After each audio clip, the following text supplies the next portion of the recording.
Bismillahirrahmanirrahim. Assalamualaikum warahmatullahi wabarakatuh. Apa kabar anak-anak sekalian?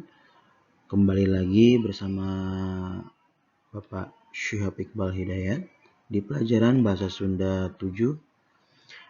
Anak-anak sekalian, hari ini kita akan masuk ke materi yang baru, yaitu tentang sajak.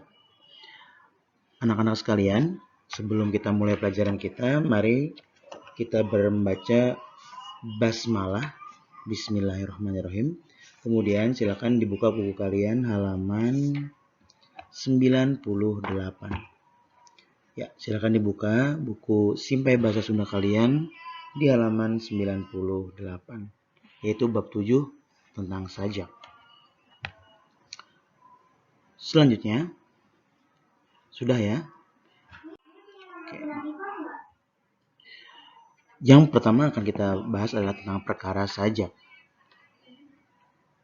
Pengertian sajak. Naon sajak teh? Apa sih sajak itu?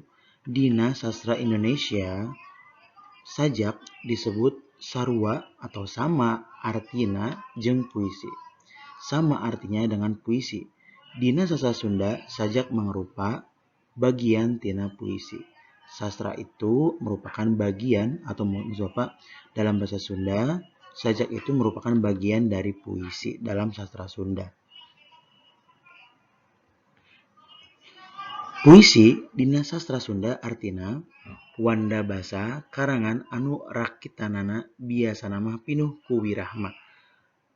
Merupakan wanda basa atau karangan yang strukturnya itu biasanya pinuh ku wirahma. Ada ketentuan-ketentuan iramanya, kauger atau dibatasi ku wangunna jeung ku pilihan kecap atau diksina. Jadi bangunan atau strukturnya itu dibatasi dan juga pilihan katanya itu juga dipilih, tidak seperti kita berbicara biasa. Diksinya juga kita pilih. Lain dina ungkara kalimat cara dina basa sapopoe atau cara wangun prosa. Jadi beda ungkapan kalimatnya dengan bahasa sehari-hari atau dengan tulisan berbentuk prosa. Selanjutnya anak-anakku sekalian, jenis-jenis puisi dalam sastra Sunda. Puisi Sunda dibagi menjadi dua, yaitu puisi heubel. Heubel itu artinya jadul atau tradisional, jeung puisi anyar atau baru atau modern ya. Yang pertama, puisi heubel aya dua, yaitu satu, ngawujud carita naratif, contohnya cerita pantun dan wawacan.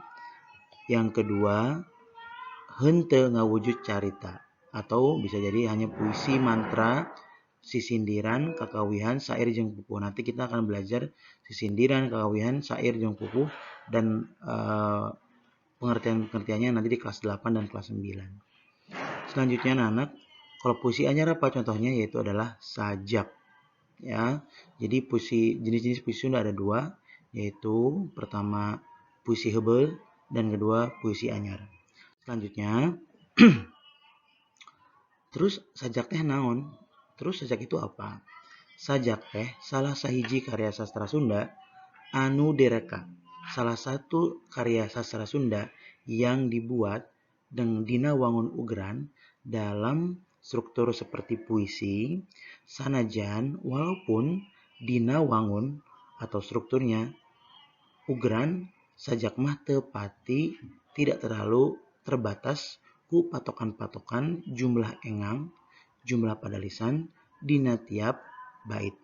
Jadi kalau bedanya antara sajak dan puisi itu, walaupun dalam bentuknya seperti puisi, tetapi sajak tidak terbatas oleh jumlah suku kata dalam tiap barisnya, dan tiap baitnya tidak dibatasi oleh beberapa baris. Jadi sajak lebih bebas daripada puisi. Selanjutnya, apa saja sih unsur yang membangun sajak itu, atau dalam sajak itu ada unsur apa saja? Yang pertama, A. Jejer atau tema. tema teh gagasan pokok anu rek ditepikeun ku panyajak kanu maca. Gagasan pokok yang akan disampaikan oleh penyajak kepada yang membaca atau kepada orang yang mendengarkan. Yang kedua ada nada. Nada teh sikep panyajak kanu maca. Nadanya bagaimana? Apakah dengan nada tinggi atau nada rendah? Karena itu akan mempengaruhi pembaca atau yang mendengar. Selanjutnya ada rasa. Rasa teh ngajiwaan eusi sajak. Jadi dari mimik wajahnya, rasanya kita bisa tahu bahwasanya sajak ini berisi tentang apa? Kebahagiaankah atau kesedihankah? Kita akan tahu dari rasanya. Selanjutnya ada amanat. Amanat teh pesan sajak keur nu maca sajak. Jadi amanat itu apa? Pesan atau hikmah yang bisa didapatkan oleh yang membaca atau mendengar sajak dari penyajaknya. Seperti itu. Itu adalah unsur-unsur pangwangun sajak. Selanjutnya, karena biasanya sajak atau puisi itu dibangun atau menggunakan bahasa atau kata yang konotatif, kiasan. Apa sih arti konotatif itu? Kiasan itu nyaeta harti anu teu langsung nuduhkeun barang anu dimaksudna, tapi ngandung tafsiran lain. Jadi kalau konotatif itu artinya adalah kata yang tidak mempunyai arti langsung kepada arti sesungguhnya. Jadi ada arti lain di balik kata tersebut. Sedangkan kalau harti denotatif nyaeta harti anu langsung nuduhkeun barang nu dimaksudna. Jadi langsung menunjukkan arti yang sesungguhnya. Itu adalah arti dari kata denotatif. Nah, setelah kita mengetahui perbedaan antara konotatif dan denotatif, anak-anak silakan kalian bisa lihat di slide selanjutnya contoh-contoh dari kata denotatif dan konotatif. Contoh pertama, pulisi keur mancing maling supaya keluar tina panyumputana. Yang kedua, Mang Adun keur mancing di walungan atau sungai. Kata mancing di sini di contoh yang A mempunyai arti yang tidak sesungguhnya dari kata mancing di bagian yang B. Karena mancing yang di sini di bagian A maksudnya adalah memancing agar maling supaya keluar tina penyumputannya dari tempat persembunyiannya. Bukan berarti kita mancing maling dengan kail juga. Sedangkan yang di B, kata mancing di sini adalah mempunyai arti yang sesungguhnya yaitu memancing dengan kail. Seperti itu. Ya kan? Yang kedua contohnya yaitu di sini ada ari geus beunghar mah kalah nincak.